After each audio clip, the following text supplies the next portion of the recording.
It was a warm Friday evening in early June 2020, the kind that stretches longer than usual. The kind of night where laughter doesn't need permission and time feels suspended. Bibaa Henry had just turned 46.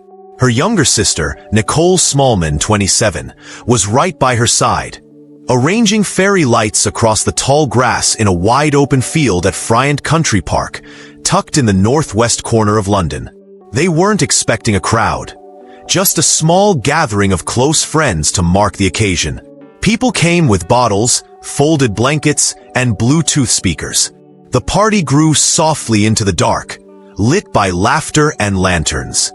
The two sisters laughed like they always did, heads thrown back, music filling the space, arms wrapped around each other, phones raised to the sky capturing photos as they danced beneath the stars.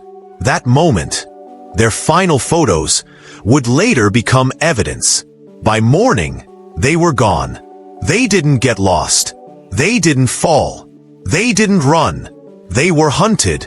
For more than 36 hours, no one in authority looked for them. Calls went unanswered. Reports were filed, then brushed aside. It wasn't the police who found their bodies. It was Nicole's boyfriend, alone in the same park, wandering through waist-high grass, calling her name, only to find her lifeless form hidden in a bramble. That discovery, already a crushing, horrific moment, was not the end.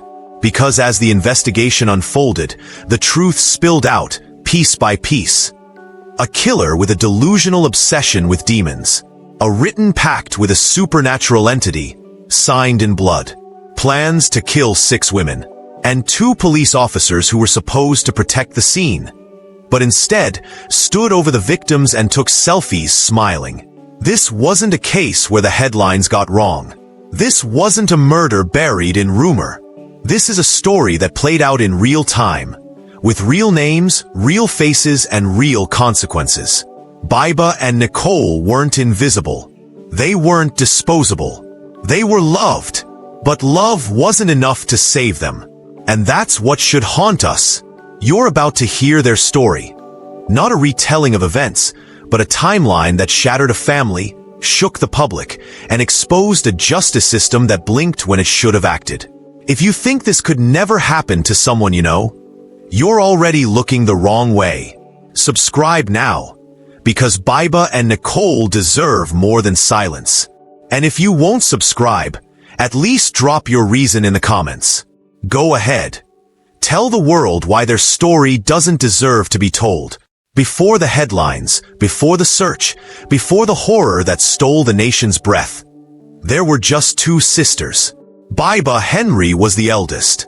At 46, she had carved out a meaningful life for herself. A senior social worker for Westminster City Council. Bibaa was known for being the woman who never let anyone feel left behind. Colleagues described her as driven, nurturing, and deeply compassionate. Her work wasn't just a job. It was a lifeline for families in crisis. She fought hard for people who had no one else. She smiled often, and when she did, it was the kind of smile that made you stop and return it, even on your worst days. Her younger sister, Nicole Smallman, 27, was the fire. A freelance photographer and talented creative, Nicole had a spirit that refused to be boxed in. She loved poetry, movement, and music. She was the kind of woman who didn't just walk into a room. She filled it.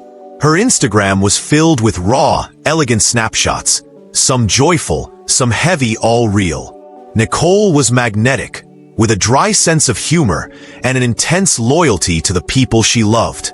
The age gap between them was nearly 2 decades, but you'd never know it. Bibaa and Nicole were inseparable, not in the cliché way sisters are often described, but in a way that was grounded in truth. They supported each other through heartbreaks, birthdays, career changes, and late-night calls. They had their own rhythm, their own inside jokes, their own emotional shorthand. To friends, they were more than siblings. They were soulmates in sister form. On June 5th, 2020, Nicole wanted to make Bibaa's birthday special. Not in a flashy way. Not in some big, orchestrated gesture. Just honest celebration. Music in the open air, surrounded by grass and trees, a handful of loved ones, and a little magic beneath the sky. She chose Friant Country Park, a familiar space, a green expanse tucked in Brent. Quiet, peaceful, a place where they could play music and unwind. A place that had always felt safe. The party started in the early evening. Friends came, and for hours, the park hummed with soft chatter, laughter and toasts. Fairy lights were wrapped around shrubs. Blankets were laid out. Wine bottles clinked. Phones captured dancing figures silhouetted against the twilight. There were no worries, just joy. But as the night deepened, guests began to drift home. Around 11:30 p.m., the last of their friends said goodbye. Bibaa and Nicole stayed. They weren't ready to end it yet. They wanted a few more photos, a few more songs, one more memory. They stayed past midnight, caught up in their own world. In those final photos, later time-stamped on their phones, you see two women lit up by string lights and happiness. One raising her hands in the air, one looking into the camera with a soft smile. Both completely unaware that someone was already watching them from the edge of the darkness. And what they didn't know, what no one knew, was that someone else had entered the park that night. His name was Daniel Hussein, and everything he brought with him was designed for death. The park had quieted, the kind of stillness that blankets a place once laughter fades and feet have stopped rustling through grass. It was just past midnight, June 6, 2020. Friant Country Park, open, vast and shadowed, stretched around Bibaa Henry and Nicole Smallman like an ocean of dark. But the sisters were not ready to leave. Their night wasn't over. Bibaa sat cross-legged on a blanket, sipping wine. Nicole adjusted her camera. Together, they laughed, swapped stories, and listened to music from a small Bluetooth speaker resting beside them. In those final photos on Nicole's phone, photos never meant to be their last, both women glowed. They captured the ease of the moment. Bibaa dancing, Nicole capturing it. Two women in rhythm with the night, alone but at peace. Unknown to them, another presence moved through the park. He wasn't part of their circle. He hadn't been invited. He had no reason to be there. Except one. Daniel Hussein was just 18 years old, but already walking a path no one expected. In the weeks before this night, he had begun slipping deeper into a private obsession, one that blurred the line between fantasy and violence. He had ordered a set of knives online, along with masks and black gloves. Not for defense, not for sport, but for ritual. At home, Hussein had handwritten letters, each one addressed to a spirit. He had signed them in his own blood. One of those letters was found later in his bedroom, folded neatly beside candles, a sigil, and a lottery ticket. It was addressed to Lucifuge Roficale, a name drawn from occult texts. In this so-called pact, Hussein promised to perform a minimum of 6 sacrifices of women in exchange for winning the Mega Millions super jackpot. He listed his targets vaguely, random females. He vowed to perform these killings without being caught. In return, he asked for wealth, power, and the love of beautiful women. He believed this wasn't just fantasy, it was destiny. So when he entered Friant Country Park in the early hours of June 6th, it wasn't by accident. He came prepared, knife in hand, gloves ready, intent sharp. At 4 a.m., while the sky was still ink black and the city around them slept, Hussein approached the sisters. There was no confrontation beforehand, no argument, no warning. Just a sudden storm of violence. Bibaa was stabbed first. Multiple wounds, some in her back, some in her chest. The attack was quick and frenzied. Nicole fought back. There was evidence of a struggle. She tried to defend herself, but he was prepared for resistance. The knife was to his advantage, and he used it brutally. The two sisters were stabbed a total of 36 times. Their bodies were dragged away from the open space and pushed deep into the undergrowth, concealed beneath leaves and tangled grass. Hussein didn't run. He didn't panic. He walked away, bleeding from cuts on his own hand, casually tossing the knife sheath near the scene. It was over. He had done what he came to do. There was no mercy in the way he moved, no hesitation in the attack, no remorse in his exit. He believed he had fulfilled the first part of a blood contract, a contract no one else could see but him. Back in the city, the world was waking up. At home, Bibaa and Nicole's family was already growing worried. Messages had gone unanswered. Phones weren't ringing through. Nicole never made it home. Bibaa never checked in. Calls were placed to the police, but they were told to wait. Maybe they're out somewhere, one responder said. They're adults, but they weren't out enjoying the sunrise. They weren't getting coffee or heading home. They were lying side by side in the grass, silenced, hidden, and the man who had murdered them had already returned home and bandaged his wounds, ready to buy another lottery ticket. Saturday, June 6, 2020. Bibaa Henry and Nicole Smallman had missed check-ins, missed calls, and hadn't returned home. For their family, especially their mother Mina Smallman, an unsettling silence had begun to stretch too long.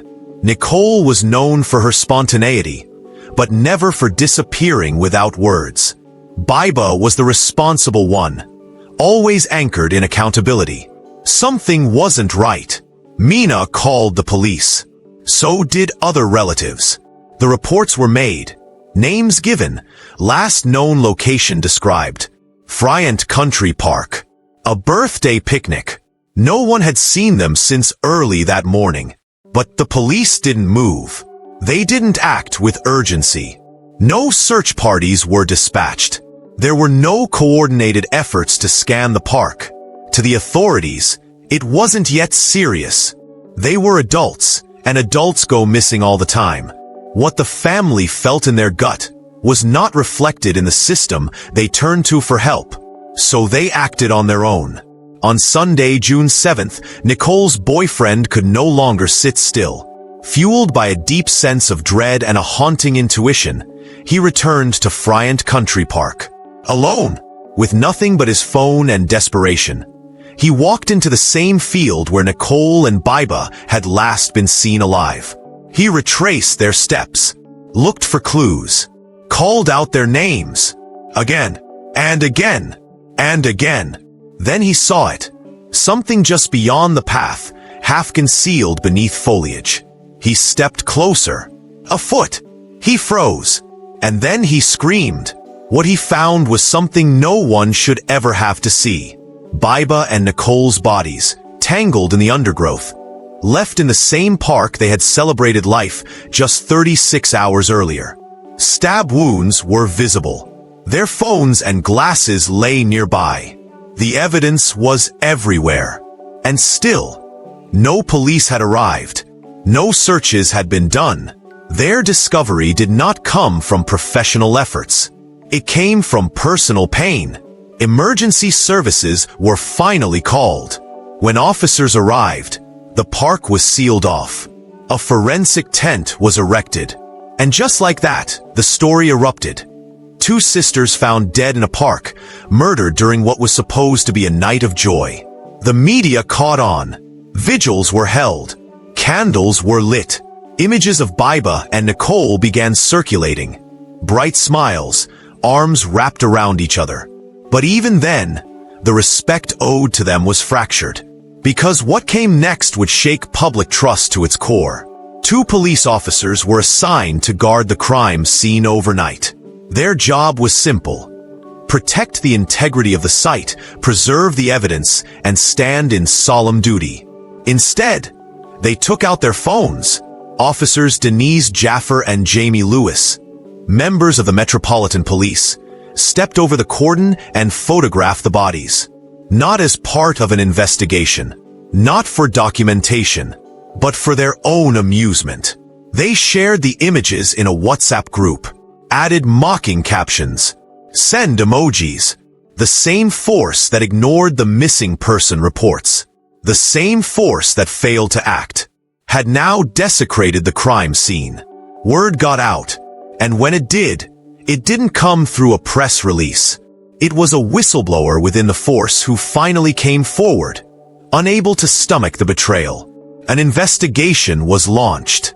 The officers were suspended. Later, they would be jailed. But the damage had already been done.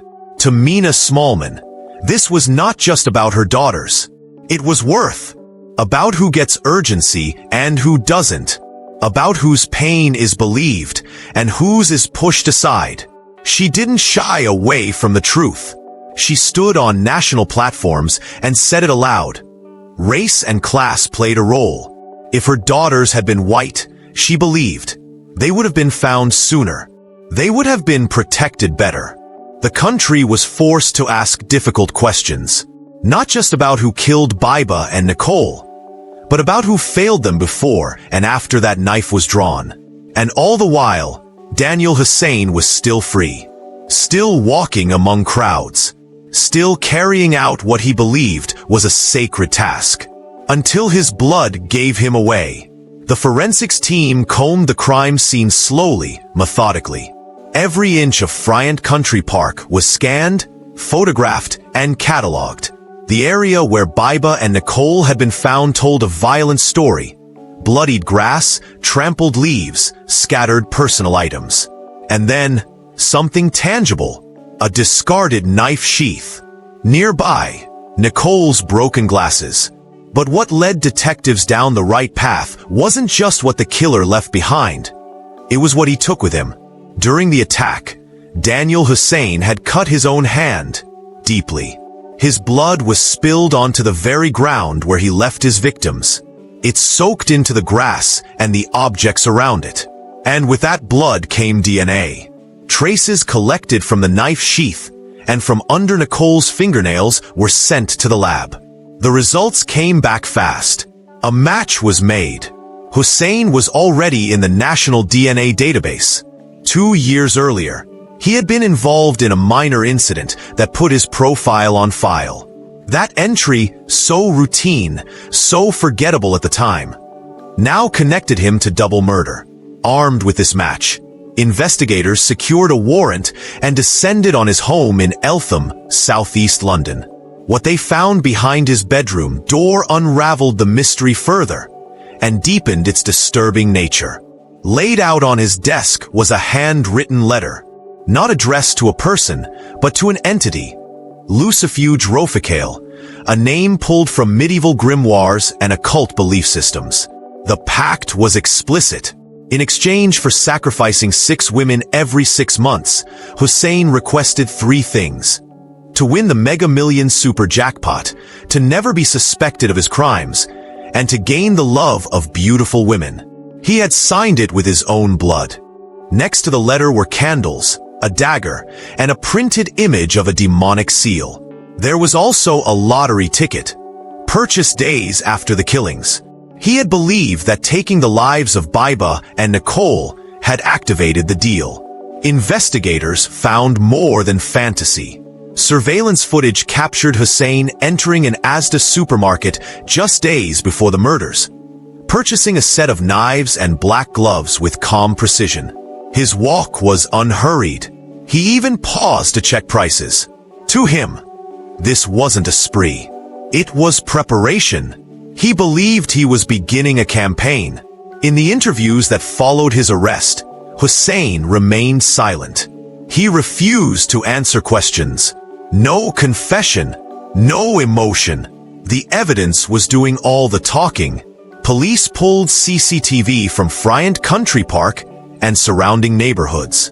In the early hours of June 6th, cameras picked up a shadowy figure leaving the park. His gait matched Hussein's. The time matched the murders. Even his route back home aligned with GPS tracking from his phone. His computer search history revealed more. Searches for spells, rituals, demonic entities. browsing of obscure occult forums, instructions on how to make pacts. Nothing to indicate psychosis, just a delusion built from obsession and secrecy. In his bedroom drawer, they found a second letter, a new pact, this time addressed to a different demon, with a similar promise of death in exchange for protection and fortune. Daniel Hussein was planning to kill again. He had created a timeline. Bibaa and Nicole were not meant to be the last. When all the pieces came together, prosecutors saw not just a double murder, but a chilling system behind it. Cold planning, religious or ritualistic motivation. A man willing to kill strangers to satisfy a personal fantasy of wealth and dominance. By July 1st, 2020, Hussein was charged with 2 counts of murder and 1 count of possession of an offensive weapon. He entered a plea of not guilty. The trial was scheduled. In the months that followed, the weight of the evidence mounted. The pact, the purchases, the DNA, the injuries, the camera footage, the lottery ticket, everything pointed in one direction. And as his trial approached, the public waited, not just for a verdict, but for any sign of humanity from a man who had orchestrated a slaughter based on superstition. But Daniel Hussein showed none. He sat in court, expressionless, unapologetic. Not a single word of remorse passed his lips. The families of Bibaa and Nicole sat across from him, stoic, devastated, and ready to watch justice do what the police had failed to do from the start. In June 2021, nearly a year after Bibaa Henry and Nicole Smallman were murdered in a London park, Daniel Hussein stood in the dock of the Old Bailey, a courtroom steeped in British legal tradition, now hosting a trial that would grip the nation. The families of the victims sat just feet away, flanked by grief and determination. Their faces betrayed the toll of the last 12 months, anger, heartbreak, exhaustion, but they were there to see it through. Hussein entered a plea of not guilty. He denied killing the sisters. He denied writing the blood pact. He denied everything, even as his DNA was found beneath Nicole's fingernails, even as CCTV captured him buying the very weapons used in the attack, even as police uncovered his handwritten contract to a demonic spirit, and even as his own blood betrayed him at the scene. The prosecution presented the evidence with clarity and weight. The jury was shown the pact to Lucifuge Roficale, where Hussein had promised to kill 6 women every 6 months in return for supernatural blessings. His signature, his blood, his timeline. Then came the second letter, meant for a different demon, proving this wasn't a single impulse. It was a system he planned to repeat. The prosecution outlined how Hussein had stalked the park, approached the sisters, and attacked them in a methodical frenzy. The photos on Nicole's phone, taken just moments before their deaths, served as chilling timestamps. Moments of joy seconds before horror. Witnesses took the stand. Experts explained the rituals found in Hussein's room. Officers testified to his injuries, his movements, his silence in interviews. And throughout it all, Hussein remained motionless. He didn't look at the family. He didn't flinch when the photos were shown. He didn't react when the jury heard the wounds inflicted on Bibaa and Nicole, some of them defensive, showing they had fought for their lives. Then came the defense. Sparse, vague, and disconnected from the mountain of facts. No alibi. No alternative theory. Just denials. At no point did Hussein express regret. At no point did he address the court with sincerity. If he had a conscience, he kept it buried. The trial lasted just over a month. The jury deliberated for less than 1 day. On July 6, 2021, Daniel Hussein was found guilty on all charges. 2 counts of murder and 1 count of possession of an offensive weapon. The room was silent as the verdict was read. Mina Smallman bowed her head. The weight of justice had finally settled, but it didn't lift the loss. When sentencing came in October 2021, the judge didn't hesitate. He called Hussein's crimes savage and brutal, a product of delusional and arrogant thinking. He noted that Hussein had shown no remorse, not in court, not to police, and certainly not to the family. He highlighted how Hussein had gone on to buy lottery tickets immediately after the murders, believing he had activated some kind of supernatural deal. It was greed and violence cloaked in madness. Daniel Hussein was sentenced to life in prison, with a minimum term of 35 years. The court ensured he would not taste freedom until he was at least in his 50s, if ever. The public watched as the young man who thought he could game the universe for fame and fortune was marched out of the courtroom in silence. But even with the guilty verdict, outrage lingered. People weren't just mourning the loss of Bibaa and Nicole. They were mourning the failure of the systems meant to protect them. The Metropolitan Police, already under scrutiny, faced a deeper crisis. The officers who mocked the sisters in death, Denise Jaffer and Jamie Lewis, had already been exposed. Their selfies with the corpses sparked national fury, not just for their act, but for what it represented, an utter disregard for black women's lives. In December 2021, both officers were sentenced to prison. Jaffer received 2 years and 9 months. Lewis received 2 years and 9 months. The judge called their behavior shameful beyond comprehension. But for the family, it was a reminder. Punishment is not the same as restoration. Mina Smallman didn't hold back. She became a voice for change. Not just as a grieving mother, but as a former Church of England archdeacon, the first black woman to hold that position. She called out racism. She condemned the culture inside law enforcement. She demanded reform, not sympathy. Her daughters had been failed long before their last breath. What happened to Bibaa and Nicole wasn't an isolated tragedy. It was a symptom, a reflection of whose lives are prioritized, whose disappearances are treated with urgency, and whose deaths are mocked by those sworn to protect. And the scars of those failures will never fade. Even after the court had closed, the headlines had faded, and Daniel Hussein had disappeared behind prison bars. The silence left behind by Bibaa Henry and Nicole Smallman was louder than ever.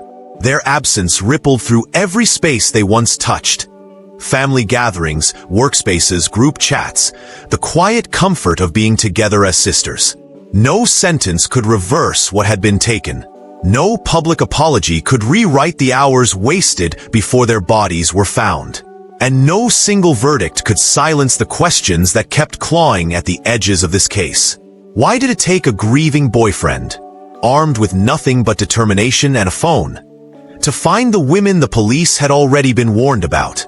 Why were the early calls dismissed? What if those first hours had been treated like an emergency, not an inconvenience? Mina Smallman asked those questions publicly, over and over. She didn't just want an apology.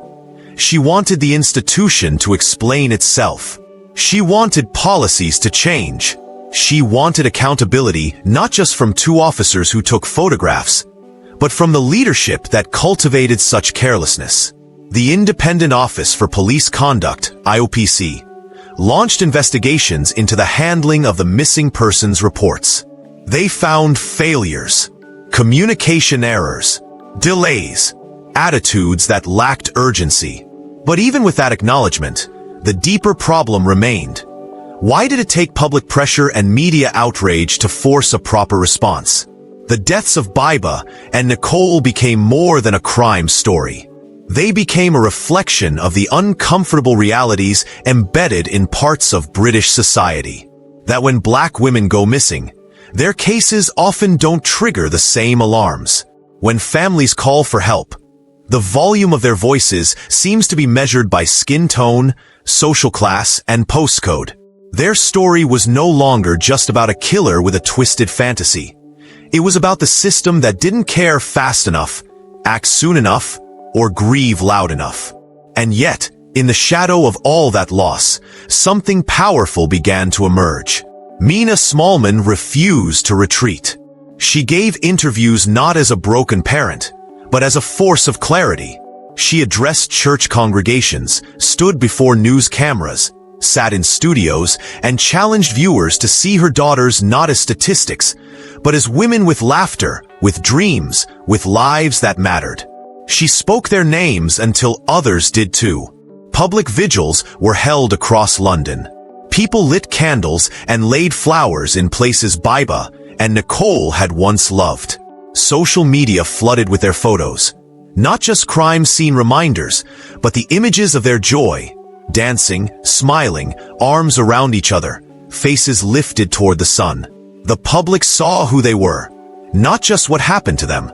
In the wake of their murders, calls for better police accountability surged. Campaigns were launched demanding reform in the way missing persons cases are handled, especially when the reports come from families of color. Advocacy groups used their story as a rallying cry. The phrase "say their names" wasn't just a slogan anymore. It was a demand. And then came the lingering weight of what could have happened. Because Hussein had plans. He had written them down. If he hadn't injured himself during the murders, if his blood hadn't been recovered, if his DNA hadn't already been in the system, would he have struck again? Would 4 more women have died? Would another letter to another demon have been written? Another pact made? Another lottery ticket purchased? The court had stopped him, yes, but only after Bibaa and Nicole had been lost. Those were the questions that haunted Mina. Not just what happened, but what almost happened, and how close it all came to slipping past the public's attention. In the months that followed, Bibaa and Nicole's names continued to be spoken. Not just at vigils, but in policy meetings, in law discussions, in debates about justice and policing in the UK. Their story became part of the larger, global narrative about violence against women, about who gets saved and who gets left behind. For those who knew them, Bibaa and Nicole will never be defined by how they died. Their legacy is rooted in who they were. Bibaa, the advocate, the protector, the voice in the room who never let silence win. Nicole, the artist, the visionary, the spark who lit up every space she walked into. They were more than victims. They were women of power, of light, of resilience. And while the courts may have closed the chapter on their killer, the real legacy is still being written. In every mother who refuses to be silenced. In every policy that shifts. In every name that gets reported a little faster. In every call that's now answered, because someone finally learned what it costs to ignore one. Bibaa and Nicole live on. Not just in memory, but in the mirror the world was forced to look into after losing them. They weren't supposed to die that night. Bibaa Henry had just turned 46. She should have been unwrapping gifts the next morning, not becoming a name in a coroner's file. Nicole Smallman should have been back in her flat, editing photos of the birthday celebration she helped organize, not becoming the last image caught on her own phone before the lights went out. 2 sisters, gone, not because they were in the wrong place at the wrong time, but because someone decided their lives were currency for a fantasy, and because the system built to protect them, once again, showed up far too late. If you're still watching, that means this story mattered to you. So don't let it stop here. Subscribe to Silent Crimes, because the names you don't hear are the ones most at risk of being forgotten. And if you won't subscribe, if you've come this far and you're still debating it, at least head to the comments and explain why. Speak it out loud. Say why stories like Bibaa and Nicole's aren't worth your click. Go on. We'll wait. Because silence, in the end, is what allows these things to keep happening. To those who've watched, shared, spoken, and remembered, thank you. Keep saying their names. Keep asking the questions. Keep showing up. Bibaa and Nicole deserved better. And telling their story is one way we refuse to accept that this is just the way things are. We will not forget them, and we won't stop speaking until the silence stops killing. This is Silent Crimes. Until next time, stay loud for the ones who can't be.